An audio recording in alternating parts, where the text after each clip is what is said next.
بسم اللہ الرحمن الرحیم نحمدہ و نصلی علی رسولہ الکریم۔ محترم امیر مقامی، معزز معاون امیر مقامی، برادر سید عتیق اللہ صاحب سیکریٹری مقامی، قابل احترام بزرگوں، نوجوان بھائیوں، السلام علیکم ورحمۃ اللہ وبرکاتہ۔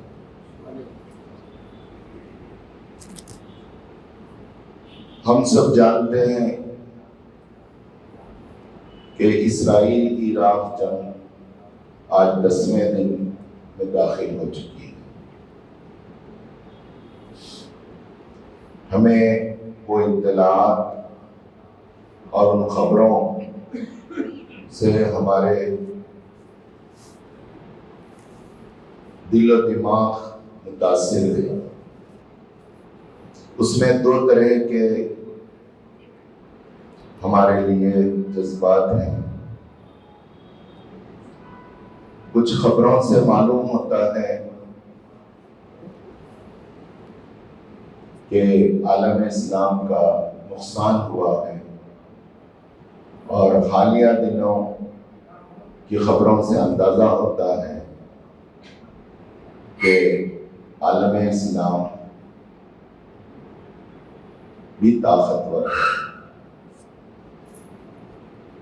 کوئکلی میں اخباری اطلاعات سے ہٹ کر ہم تحریک اسلامی کے باشعور وابستگان ہیں، یہ بتانا چاہوں گا کہ اسرائیل آخر ایران پر حملہ کیوں کیا۔ ہمیں یہ ذہن میں پہلے سے ہے کہ اسرائیل کا ایک خواب تھا، گریٹر اسرائیل بنانا ہے،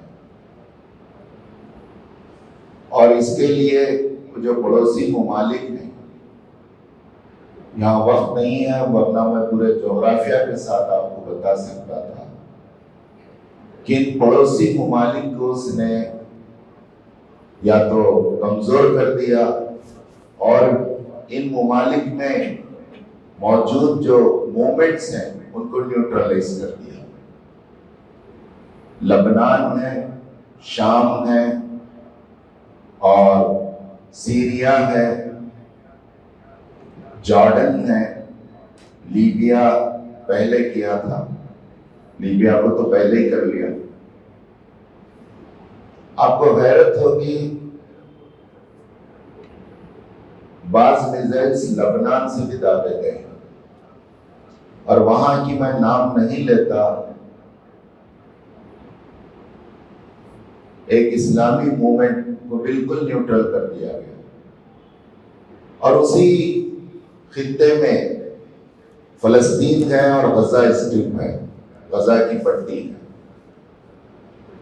وہاں کی بھی جو انقلابی تنظیمیں ہیں ان کو بھی کنٹرول میں کر لیا۔ اب اسرائیل کے سامنے یہ بات ہے، یہ تو ہم سمجھتے ہیں کہ جغرافیائی لحاظ سے یہ گریٹر اسرائیل مکمل ہو گیا، اور بس ہم دبئی کے برج خلیفہ سے اسے اعلان کرنا باقی ہے۔ ایسا بھی نہیں ہے، ایک اور جغرافیہ سے ہٹ کر بھی اس کا ایک منصوبہ ہے۔ نہ صرف اس کا منصوبہ ہے بلکہ اس کی پشت پناہی کرنے والی بڑی طاقتوں کا بھی منصوبہ ہے۔ وہ یہ کہ آئندہ کیا ہم سکون سے رہ سکیں گے، ہمارے لیے کون سی طاقتیں چیلنجز ہیں، اب ان کا بھی رخ کرنا ہمیں بہت ضروری ہے، ورنہ ہم چین سے نیند نہیں کر سکیں۔ سب سے پہلا مقصد ایران کی طرف رخ کرنے کا یہی ہے کہ اسرائیل کو ایران ایک چیلنج کے طور پر کھٹکنے لگا. پہلے سے بھی وہ اسرائیل مخالف، امریکہ مخالف رہا ہے، لیکن آپ دیکھیں گے جغرافیہ میں تو اسرائیل سے لگ کر ادھر جنوب میں عراق ہے اور عراق سے لگ کر ایران ہے. تو جغرافیائی لحاظ سے روڈ ڈسٹینس مور دین 2000 کا ہے اور ایریل ڈسٹینس مور دین 1700 کلومیٹر کا ہے. تو ایران ایک چیلنج اسے نظر آ رہا ہے. ایران چیلنج نظر آنے کی وجہ کیا ہے؟ اس کی ایک مختصر تاریخ ہم سب کے ذہن میں ہے. وہ یہ کہ ایران میں 1979 سے پہلے رضا شاہ پہلوی کا اقتدار تھا اور یہ امریکہ کے پٹھو تھے اور انہوں نے جو کچھ گل کھلایا وہ ہمارے سامنے. پھر آیت اللہ خمینی اور ان کی تحریک نے نوجوانوں کو اس بات کے لیے ذہناً، فکراً اور عملاً تیار کیا کہ ہمیں رضا شاہ پہلوی کے اقتدار اور چنگل سے آزاد ہونا چاہیے اور ایک آزاد اسلامی مملکت اور اسٹیٹ کا قیام کرنا چاہیے. 1979 میں وہ خواب حقیقت میں بدلا اور علامتی طور پر پورا ایران تو تھا، لیکن علامتی طور پر سامنے تہران یونیورسٹی کے اسٹوڈنٹس نے وہ ریالی اور وہ مارچ نکالا جس سے رضا شاہ پہلوی بھاگ گیا اور پھر ریفرینڈم کے ذریعے پورے گلوب پر دنیا میں پہلی مرتبہ اسلامی ریپبلک آف ایران کا قیام عمل میں آیا. آپ کو یہ جان کر خوشی ہوگی کہ ایران شیعہ سنی کے جھگڑے میں پڑے بغیر، دوسرے ورلڈ کے حصوں میں لوگ پڑھتے ہیں لیکن ایران کبھی بھی نہیں پڑھا. اس نے اسلام کو بحیثیت مذہب یا مسلک یا فرقے کے طور پر اختیار نہیں کیا، اسلام کو اس نے دین کے طور پر اختیار کیا اور پوری دنیا کے سامنے اسلامک اسٹیٹ ہوڈ کا کانسیپٹ رکھ دیا. اور 1979 کے بعد سے پورا مغرب تلملایا اور یہ ٹرمینالوجی دے دی کہ پولیٹیکل اسلام. پہلی مرتبہ اورینٹلسٹ نے اس اصطلاح کے ذریعے پوری دنیا کو ڈرایا. لیکن اس میں یہ خوشخبری بھی ہے ہمارے لیے کہ کئی صدیوں کے بعد دنیا نے احیاء اسلام کا نقشہ دیکھا.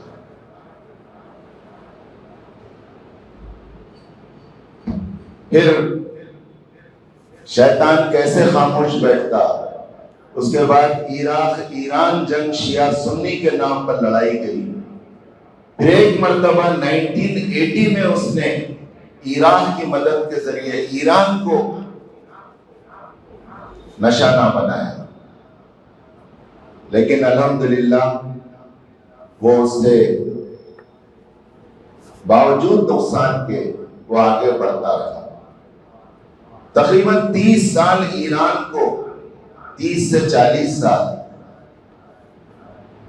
تیاری کے ملے اور وہ علمی، فکری، عسکری، جوہری، ریسرچ و تحقیق، سافٹ ویئر، مائننگ، پیٹرولنگ، زراعت، ان پورے شعبوں میں بے انتہا ترقی کر لیا.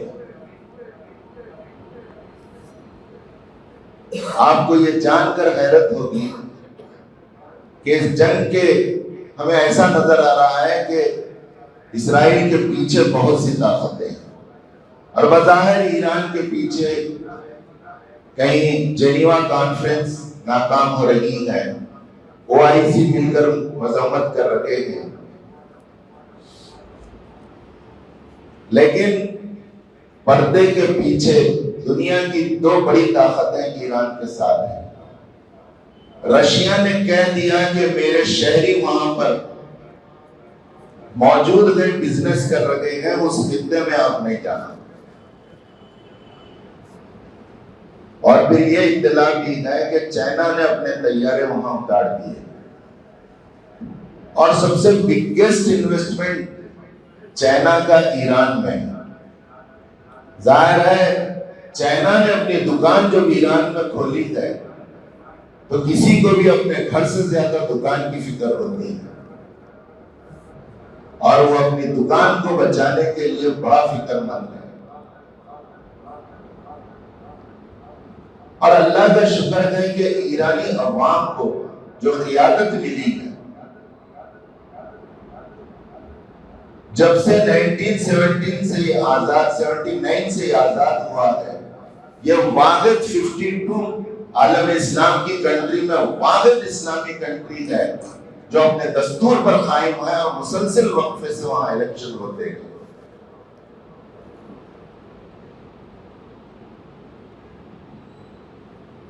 یہاں اسرائیل کے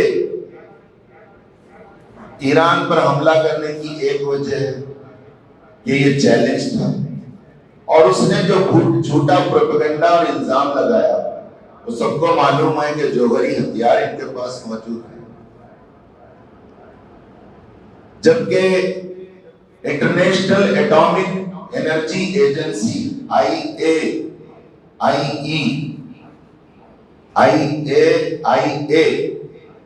جو یونائٹڈ نیشن کی قائم کردہ اتھرائزڈ باڈی ہے، جو ایران کو خاص طور سے اور دوسرے مسلم ممالک اور امریکہ کے دشمن ممالک کے ایٹامک انرجی پر پوری توجہ رکھتی ہے، اور اس کے انسپیکٹرز باضابطہ وزٹ کرتے ہیں، اور انہوں نے کئی ایک مرتبہ ایران میں بھی وزٹ کی اور اپنی رپورٹ پیش کی کہ یہ اپنے ایجنسی کے نارم کے حساب سے جوہری افزودگی، یورانیم، ان سب کو برقی، مائننگ، سافٹ ویئر اور دیگر ترقیاتی کاموں کے لیے استعمال کر رہا ہے، اور اس کے بعد جوہری ہتھیار یعنی ایٹم بم نہیں ہے، وہ نہیں بنا رہا۔ اسرائیل کہتا ہے بنا رہا ہے۔ سب سے پہلے سوال یہ ہے کہ اگر وہ بنا تو نہیں رہا ہے، اسرائیل کون ہوتا ہے؟ وہی الزام لگاتا ہے، وہی جج بنتا ہے، وہی وکیل بنتا ہے، وہی منصف بنتا ہے۔ یہ پورے عالم میں یہ دادا گیری چل رہی ہے، کھلا لالسنس ہے، لاقانونیت ہے، ایک انارکی ہے جو پھیلائی جا رہی ہے، اور دنیا کی بڑی شکتی کہتی ہے کہ میں اس سے واقف نہیں، یہ بھی ڈوگلا پن ہے۔ میں اپنی بات آگے بڑھاتے ہوئے آپ سے کہنا چاہوں گا کہ اسرائیل کے جو مقاصد ہیں، ان مقاصد میں سب سے اہم مقصد مبصرین کہتے ہیں کہ اسرائیل میں اندرونی طور پر جو سیاسی اپوزیشن ہے وہ موجودہ وزیر اعظم نیتن یاہو کی مخالفت میں مظاہرے کر رہے ہیں، جلسے اور جلوسے کر رہے تھے، اور یہ صاحب کو اقتدار میں رہتے رہتے 20 سال سے زیادہ ہو گئے، اور یہ صاحب بھی سوکال یہاں کے سیاستدانوں کی طرح جتنا فلسطینیوں کو مارنے میں آگے رہتے ہیں اور بتاتے ہیں کہ یہ اسرائیل کے دشمن ہیں، ان سے خطرہ ہے، اگر انہیں مارا نہ جائے اور ان کے بچوں کو ختم نہ کیا جائے تو آئندہ ہماری نسلیں باقی نہیں رہیں گی۔ پھر سے وہ ہمدردیاں بٹور لیتے ہیں اور انہیں حمایت حاصل ہو جاتی ہے۔ ہوا یہی کہ انہیں حمایت پھر حاصل ہو گئی، لیکن حمایت حاصل ہوئی، لیکن وہاں کے شہری بنکروں میں چھپنے پر مجبور ہیں، الارمنگ سیرنگیں بج رہی ہیں، ان کی نیندیں حرام ہیں۔ ایک اپوزیشن ہے جو وقت کی حکومت کی پالیسی کے، خارجہ پالیسی کے خلاف ہے۔ دوسرا ایک مقصد یہ تھا، ظاہر ہے وہ ایران 2000 کلومیٹر دور گئے، وہاں جا کر تو کوئی اسرائیل بیٹھنے والا نہیں ہے، نہ لبنان میں بیٹھا، نہ لیبیا میں بیٹھا، نہ عراق میں بیٹھا، نہ سیریا میں بیٹھا۔ ہر جگہ یہ لوگ چاہتے ہیں چینج آف ریجیم،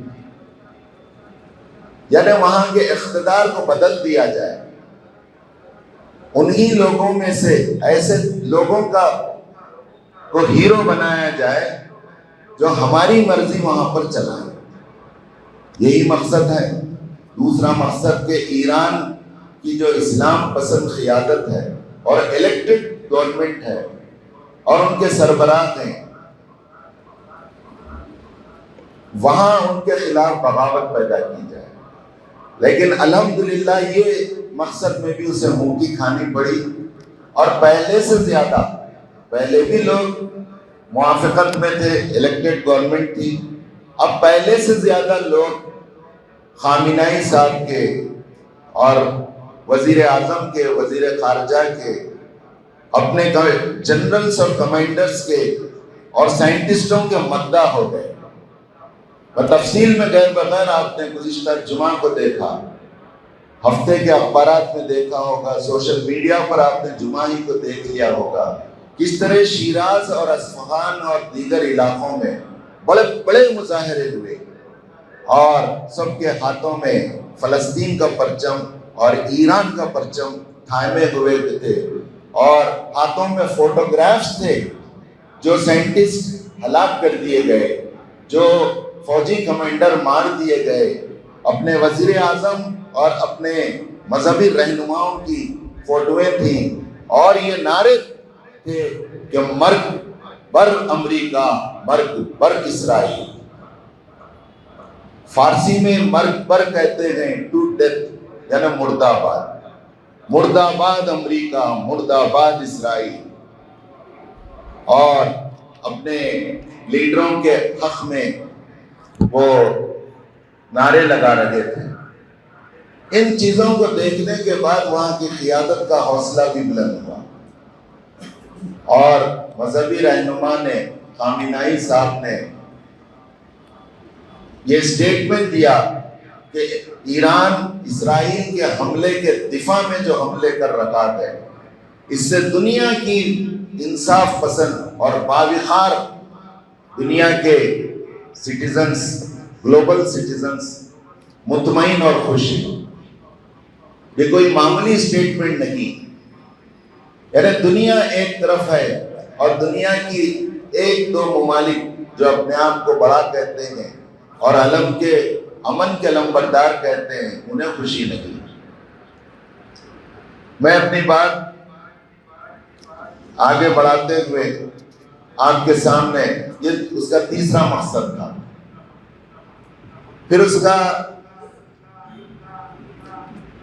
ایک مقصد ظاہر ہے، پہلے اسرائیل آگے بڑھا، اور آپ تھوڑا سا قریب کی تاریخ میں چلے جائیے، 1967 میں عرب اسرائیل جنگ ہوئی۔ یہ جنگ بھی جیتنے کے قریب تھی، اور کیسے نہ جیتی جاتی؟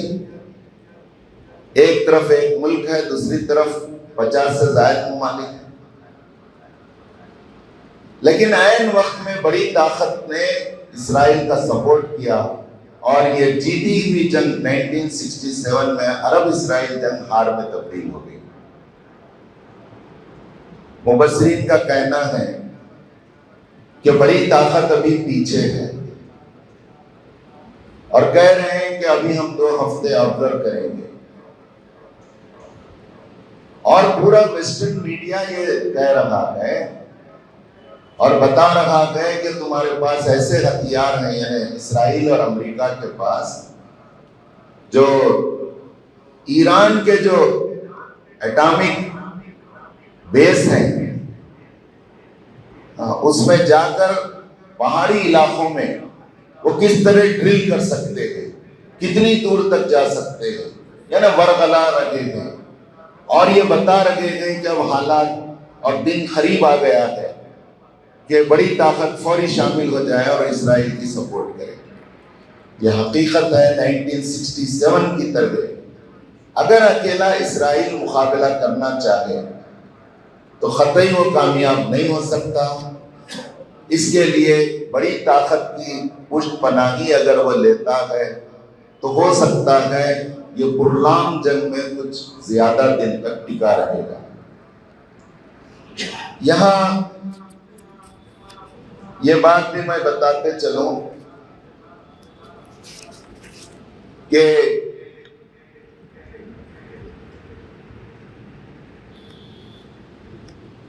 ایٹامک انرجی کے تعلق سے ایران میں رضا شاہ پہلوی کی جب تک حکومت تھی 1950s کے بعد سے امریکہ نے آئٹم فار پیس ایک مشن کے تحت پوری دنیا سے پیسہ بٹورا اور بادشاہ سے خوب پیسہ لیا.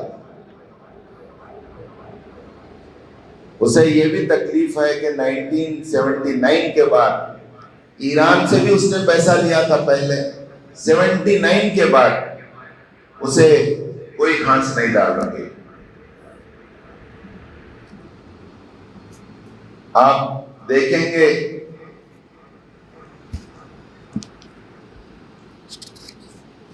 کہ اللہ تعالیٰ نے ایران کو اس کا جو زمین ہے بڑی زرخیز ہے. 3 علاقے ہیں بنیادی طور پر. ایک پہاڑی علاقہ ہے اور انہی پہاڑی علاقوں میں کہا جاتا ہے کہ آج دنیا کی میزائلیں 200 فٹ تک جا سکتی ہیں اندر, لیکن ایک اطلاع یہ ہے کہ کلومیٹر 1.5 کلومیٹر تک تنصیبات ہیں اور دنیا نے ایسی میزائل آج تک نہیں بنائی.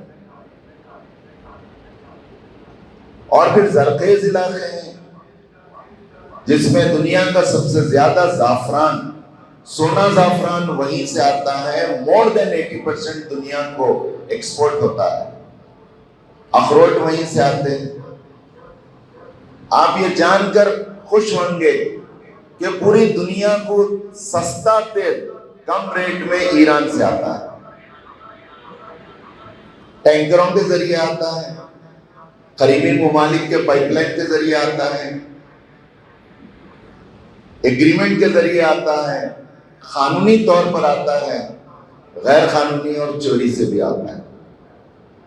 اور کون سا ملک نہیں چاہے گا کہ میرے ملک میں پیٹرول آ جائے, تیل آ جائے, اور سب ممالک استفادہ کر رہے ہیں.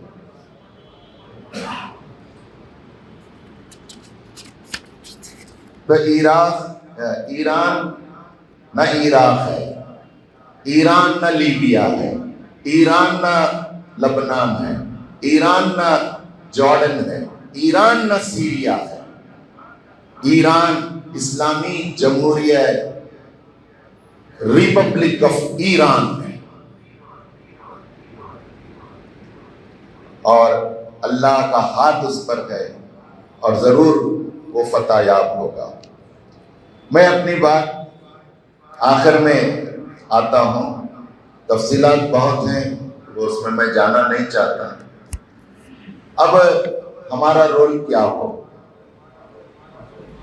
اس میں 2 چیزیں الگ الگ ہیں. ایک چیز ہے ہمارے ملک کی خارجہ پالیسی کدھر جا رہی ہے. ہمارے ملک کی خارجہ پالیسی پہلے غیر جانبدار تھی اور مظلوم ممالک کے ساتھ ہمارا ملک کھڑا ہوتا تھا اور نان الائن کنٹریز کا یہ سربراہ مانا جاتا تھا. لیکن ادھر ایک دہائی سے پوری خارجہ پالیسی اندرون ملک ووٹ بینک کو پیش نظر رکھ کر بنائی جا رہی ہے. ہمارا ووٹر کیسا خوش ہوگا, ہم کو جو ووٹ ملے گے وہ کیسا باقی رہیں گے. آج بھی ہمارے ملک اور پیارے وطن کو اس بات کا موقع ہے کہ وہ مظلوموں کے ساتھ کھڑا رہے اور نان الائن کنٹریز کی وہ لیڈرشپ کرے, کیونکہ آج کوئی غیر جانبدار ممالک کا سربراہ نہیں ہے. یہ خلا ہے, اس خلا کو وہ پر کرے. اس کے لیے جہاں بڑی شکتی کو وہاں کی اپوزیشن کانگریس روک رہی ہے. بل کلنٹن سابق صدر کا بھی سٹیٹمنٹ آیا ہے کہ امریکہ جہاں جہاں گیا ہے وہاں سے سوائے ہمیں جانی اور مالی نقصان کے کچھ نہیں ملا، ہم مایوس ہو کر لوٹے ہیں. اس لیے امریکہ ایران جنگ میں بالراست ڈائریکٹ انوالو نہ ہو. ٹھیک اسی طرح یہاں کے اپوزیشن لیڈر سونیا گاندھی نے بھی یہ سٹیٹمنٹ دیا ہے کہ ہمارا ملک جو خاموش بیٹھا ہے یہ خاموشی اس کی خارجہ پالیسی کو بتا رہی ہے. یہ خاموشی توڑے اور ہمارے ملک ہندوستان کی جو اقدار اور روایات اور سیکولر ہماری جو اقدار رہی ہیں اس کا وہ احیا کرے اور مظلوموں کا ساتھ دے اور ظالم کی مذمت کرے. دوسری طرف ملت اسلامیہ ہے. اس ملت میں الحمدللہ اللہ تعالیٰ اس ملک میں تحریک اسلامی کو چلا رہا ہے. آپ دیکھیں گے 14 جون کو امیر جماعت محترم سید سعادت اللہ حسینی صاحب کا پریس ریلیز ڈیٹیل میں آتا ہے. میں اس تفصیل میں گئے بغیر بس آپ سے کہوں گا کہ ضرور پریس ریلیز بہت سے لوگ انگلش اور اردو دونوں میں آیا اس کو پڑھیں. انہوں نے مذمت کی، بڑی طاقتوں سے کہا کہ کیا پوری دنیا کو آپ تیسری جنگ کی طرف دھکیل رہے ہیں اور دنیا آپ تیسری جنگ کی متحمل نہیں رہی. دنیا کو بتانے بڑی طاقتوں نے بھی کہا کہ انڈیا اور پاکستان کو جیسے میں مفاہمت کرائی یہاں بھی کراؤں گا. تو بہرحال امن چاہنے والی طاقتیں امن کے لیے آگے بڑھیں، یا میرے جماعت کا مطالبہ ہے، اور ظالم کو ظلم سے روکیں اور اس کی مذمت کریں اور مظلوم کا ساتھ دیں. یہاں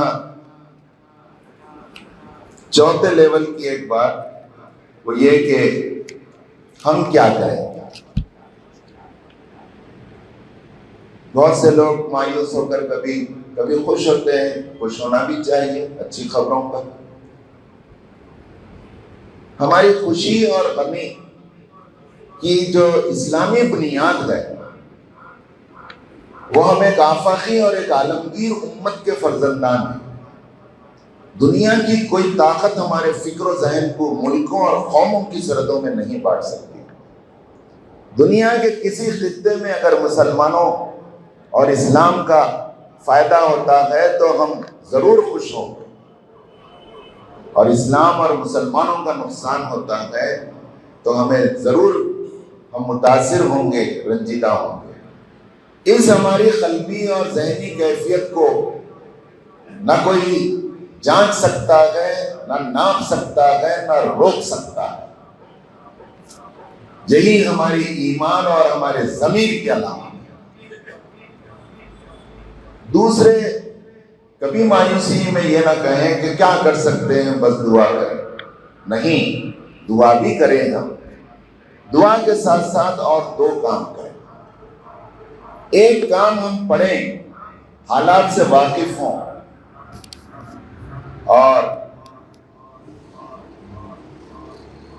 پوری دنیا کیا چال چل رہی ہے اور مومن اپنی فراست سے کیا چال چلنا چاہیے. بہت سے اسلامی اسکالرز کی باتیں آ رہی ہیں، اس سے اپنے ذہن اور اپنی رائے کو بنائیں. تیسری چیز، یہ جو جھوٹا پروپیگنڈا ہے اس کے پیچھے ایک اور غرض ہے. 7 اکتوبر 2023 سے جو معصوم بچوں اور ماؤں پر حملے ہو رہے ہیں فلسطین کے، دنیا دیکھ کر تماشائی ہے. یہودیوں کی مخالفت کم ہو اس لیے توجہ کو ہٹانے بھی ادھر کیا جا رہا ہے. تو ہم اور پھر یہ جوہری طاقتیں، یہ جوہری بم ہے، فلاں ہے، یہ ہے، خطرہ ہے، یہ سب جھوٹ کا پلندہ ہے. ہم اس موقف میں ہوں کہ 5 منٹ ہم دلائل کے ساتھ بات کر سکیں کہ Iran international atomic energy agency جو UN کی باڈی ہے، اس کی رپورٹ کے مطابق ایران ایٹم بم نہیں بنا رہا ہے. وہ UN کے ایگریمنٹس اور نام سے انٹرنیشنل اور بین الاقوامی جو ممالک کی ڈیلز بھی ہیں اس کا پابند ہے. اس نے کسی پر حملہ نہیں کیا ہے، اس پر حملہ کیا گیا تو یہ ہر ملک کا حق ہے کہ وہ دفاع کرے، اور وہ دفاعی جنگ لڑ رہا ہے. آخری بات، ایران کو اگر آپ پڑھیں گے تو آپ کو حیرت ہوگا. صرف 9 کروڑ کی آبادی ہے. علم اور فکر اور تحقیق کا تاریخ میں بھی یہ مرکز رہا ہے. دنیا میں 15 مسلمانوں کو نوبل پرائز دیا گیا ہے، جس میں سے 2 مسلمان ایرانی ہیں. اور پھر